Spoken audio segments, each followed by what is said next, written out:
इस दुनिया में ज्यादातर लोग अमीर बनना चाहते हैं, लेकिन कुछ ही ऐसा कर पाते हैं। कुछ के पास पुराना सपोर्ट सिस्टम फैमिली बिजनेस के तौर पर होता है, तो कुछ अपनी कहानी खुद लिखते हैं। हम आपको यहाँ एक ऐसे ही शख्स के बारे में बताने जा रहे हैं जो कभी वेटर भी रहा, लेकिन आज उसकी गिनती दुनिया के सबसे अमीर लोगों में होती है। इनके पास अरबों की संपत्ति है। दरअसल हम यहाँ बात कर रहे हैं एनवीडिया के CEO और फाउंडर जेनसन हुआंग की। इन्होंने एक जमाने में वेटर का भी काम किया और अभी इनकी गिनती धरती के सबसे अमीर लोगों में होती है। इनकी कंपनी भी दुनिया की सबसे बड़ी कंपनियों में से एक है। चिप बनाने वाली कंपनी एनवीडिया का मार्केट कैपिटलाइजेशन $1 ट्रिलियन यानी 1 लाख करोड़ डॉलर हो गया है। AI चिप बनाने वाली कंपनी एनवीडिया एप्पल को पछाड़कर दुनिया की सबसे वैल्यूएबल कंपनी बन गई है। इसका मार्केट दुनिया के अधिकांश देशों की GDP से ज्यादा है। इस कंपनी का मार्केट कैप भारत की सबसे वैल्यूएबल कंपनी रिलायंस इंडस्ट्रीज से 18 गुना है। इसके फाउंडर और CEO जेनसन हुआंग दुनिया के 11वें सबसे अमीर शख्स है। उनकी नेटवर्थ में 127 अरब डॉलर है। इस साल इसमें 82.8 अरब डॉलर की तेजी आई है। कुछ साल पहले तक एनवीडिया और हुआंग का नाम कम ही लोगों को पता था। उनकी कंपनी कंप्यूटर के लिए ग्राफिक कार्ड बनाने का काम करती है। साथ ही यह गेमिंग की दुनिया में सबसे बड़ी चिपसेट निर्माता कंपनी भी है। आइए यहाँ एक नजर हुआंग की सफलता के सफर के बारे में जानते हैं। अमेरिका में हुई थी हुआंग की पढ़ाई। हुआंग का जन्म साल 1963 में ताइवान में हुआ था। उनका बचपन ताइवान के अलावा थाईलैंड में बीता। साल 1973 में उनके माता पिता ने उन्हें अमेरिका में अपने रिश्तेदारों के पास भेज दिया था और फिर कुछ दिन बाद वे भी अमेरिका आ गए थे। हुआंग जब वो 9 साल के थे तो उनका परिवार अमेरिका चला गया। उनका परिवार पहले केंटकी में रहा, उसके बाद ओरेगन में बस गया। ओनेडा की एक बोर्डिंग स्कूल में भाई के साथ उनका दाखिला करवाया, जहाँ उन्हें स्कूल का शौचालय तक साफ करना पड़ा। एक बार उनके माता पिता अमेरिका गए और उन्हें इस बात का पता चला तो उन्होंने दोनों को स्कूल से निकाला। साल 1984 में ओरेगन स्टेट यूनिवर्सिटी से इलेक्ट्रिकल इंजीनियरिंग में ग्रेजुएशन किया। इसी साल पहला मैक कंप्यूटर जारी किया गया था, जिसे पर्सनल कंप्यूटिंग का एक युग शुरू हुआ। उन्होंने साल 1992 में स्टैनफोर्ड यूनिवर्सिटी से इलेक्ट्रिकल इंजीनियरिंग में मास्टर डिग्री हासिल की।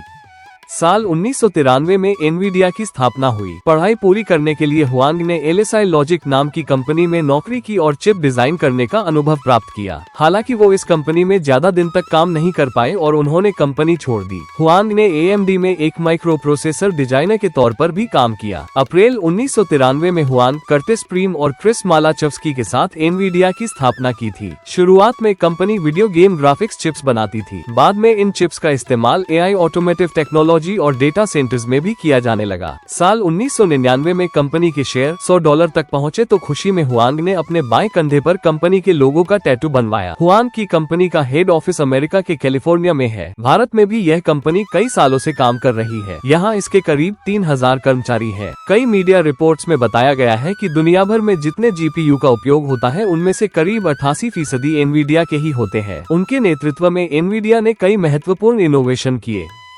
कोरोना बन गया था वरदान।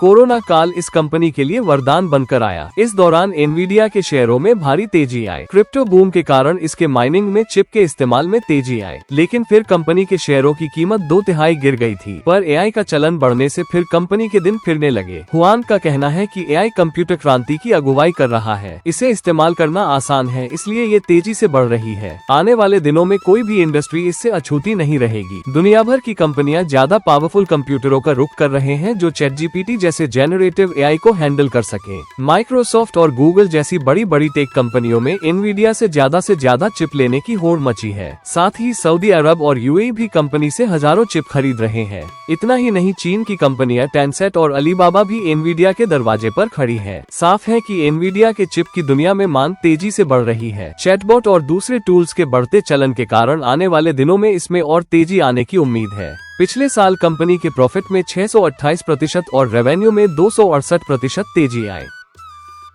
$1 बिलियन की संपत्ति।